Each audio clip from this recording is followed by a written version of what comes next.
बिस्मिल्लाहिर्रहमानिर्रहीम। अस्सलाम वालेकुम व्यूअर्स, आप देख रहे हैं डाइनिंग आवर। आज जो रेसिपी हम बना रहे हैं वो है खुबानी की चटनी। इसके लिए जो चीज़ें दरकार हैं वो कुछ इस तरह से हैं।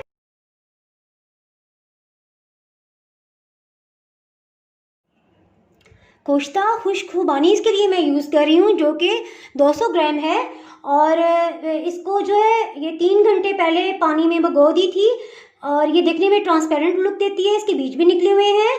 खुबानी जो है वो 3 घंटे पहले भिगो दी थी ताकि जो है ये खुबानी भिगोए रहने से फूल जाए और इसकी स्किन पे जो भी सिलवटें हैं उनमें से भी मिट्टी निकल जाए। 3 घंटे बाद एक एक दाने को पानी से अच्छी तरह धोकर मज़ीद 2 गिलास पानी डालकर इसको 6 घंटों के लिए भिगो दिया था। इसमें जो है गुड़ या शक्कर ये मैंने 2 खाने वाले चम्मच लिए हैं। इसी तरह काला नमक जो है ये 1/4 टीस्पून की क्वांटिटी में है और सफ़ेद नमक जो है ये 1/2 टीस्पून की क्वांटिटी में है। और ये कुटी हुई सुर्ख मिर्च जो है ये 1 टीस्पून लेवल करके लिया है। और सूंड जो है ये ड्राई अदरक को कहते हैं, आप अदरक पाउडर के नाम से भी ले सकते हैं। ये 1 टीस्पून लेवल करके लिया है। 4 मगज़ के बीज जो हैं ये 3 टेबलस्पून भर के लिए हैं। चलिए बनाना शुरू करते हैं। एक कुकिंग पैन में मैंने खुबानी को जिसमें 2 गिलास पानी डाला हुआ था डाल दिया है। अब मज़ीद मैं इतना पानी डालूंगी कि खुबानी जो है ये डिप हो जाए। और तकरीबन 3 गिलास इसमें पानी चले गए हैं। 3 गिलास या 3 कप आप समझ लें, छोटे साइज़ का गिलास है जो कप के जितना ही है। और इसको जब ये बॉइलिंग पॉइंट पाएगा इसको हम जो है ढक्कन से कवर करके स्लो हीट अप कर देंगे। पहले मीडियम हाई थी, अब मैं इसे स्लो हीट पे कर रही हूँ। और आधा जब तक इतनी देर पकाएंगे जब तक पानी हाफ जो है ये रह जाएगा और खुबानी खुश्क हो।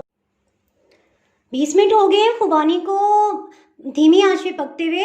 अब खुबानी को चेक करते हैं।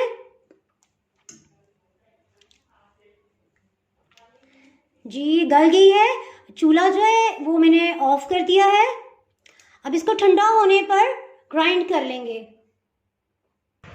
खुबानी को ब्लेंडर मशीन में मैंने शिफ्ट किया है और इसका पेस्ट बना लेते हैं।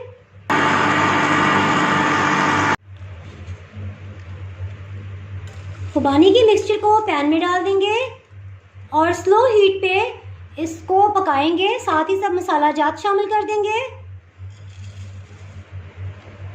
मिक्स करेंगे।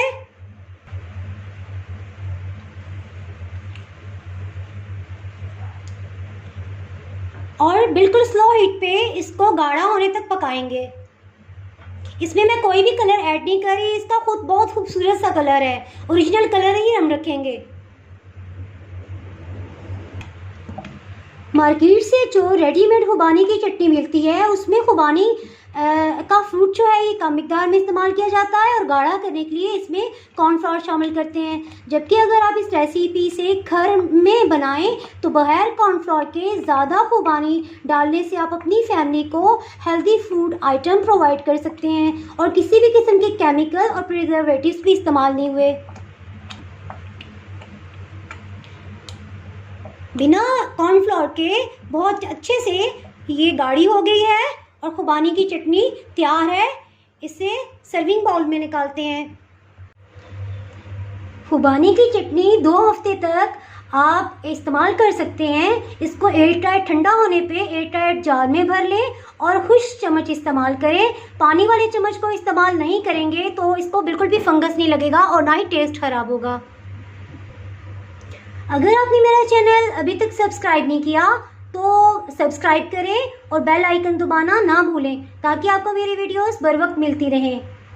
अगर आपको मेरी रेसिपी पसंद आई है तो लाइक करें और फ्रेंड्स एंड फैमिली के साथ शेयर करें। आप कमेंट्स में ज़रूर बताइएगा कि आपको ये रेसिपी कैसी लगी।